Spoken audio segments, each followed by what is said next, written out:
బాబు నువ్వు అంటే అప్పట్లో నువ్వనే అనేవాళ్ళండి. ఎల్లకో ఇవాళ వేసేస్తున్నారు, I got the reliable news అని చెప్పి సో చెప్తే దానికి అసలు ముందు రోజు చాలా బాగా ట్రీట్ చేశారు అది ఇది అని చెప్పి చాలా ముచ్చటపడి ఇతను వెళ్ళటం. సో వెళ్ళిన తర్వాత అనుకున్నట్టుగానే ఆ రోజు అనౌన్స్ చేయటం. తర్వాత పాపం తల్లి కానీ చెల్లి కానీ సరే భార్య ఎలాగో తప్పదనుకోండి.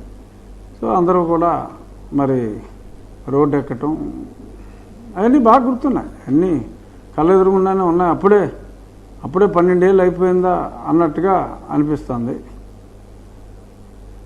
సో మీరు అడిగిన ప్రశ్నకి టైం కూడా ఇదే, కరెక్ట్గా ఇదే టైం 7:20 7:30 మధ్యలో ఆల్మోస్ట్ ఇదే టైం, ఇంకొక 5-10 నిమిషాల్లో అనమాట. అవును కరెక్ట్, అన్నీ స్పష్టంగా ఉన్నాయి. కానీ ఆశ్చర్యం అదే, సరే ఆ తర్వాత 16 నెలలు అతను జైల్లో ఉన్నాడు. జైల్లో కూడా ఇంకా తేలకపోవటం, జైల్లో కూడా తేలకపోవడం మీ పిటిషన్ ఇవి తర్వాత మాట్లాడదాం.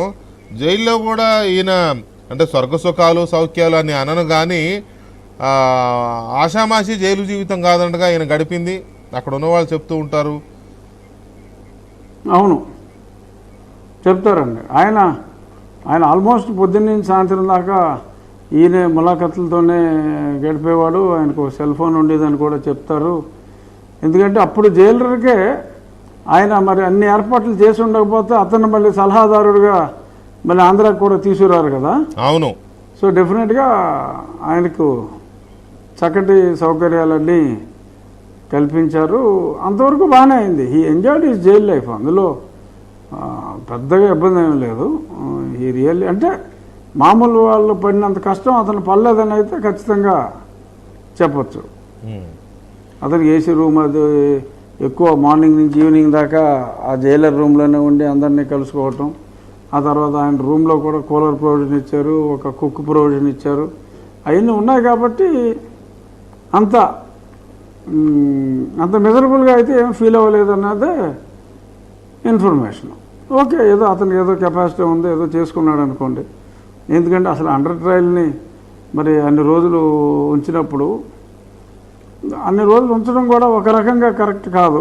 కానీ ఆ తర్వాత జరిగిన డిలే అన్నదే మైండ్ బాగ్లింగ్. అది మరి వ్యవస్థలను మీరు అన్నట్టు మరి నేను అన్ని మాటలు అనలేను కాబట్టి నేను కూడా ఏమన్నానండి, కాదు నేను కూడా ఏమన్నాను ఆన్లైన్ కాబట్టి మీరు ఘాటైన పదాలు అన్నట్టుగా అంటున్నారు. నేను కూడా డెఫినెట్ గా ఇది వ్యవస్థలకి సవాల్ లాంటిది, వ్యవస్థలకు తలవంపులు కదా. అప్రతిష్ట అప్రతిష్ట నో డౌట్, అప్రతిష్ట. అది అతన్ని ఆ విషయంలో మరి వ్యవస్థల్ని అంత చక్కగా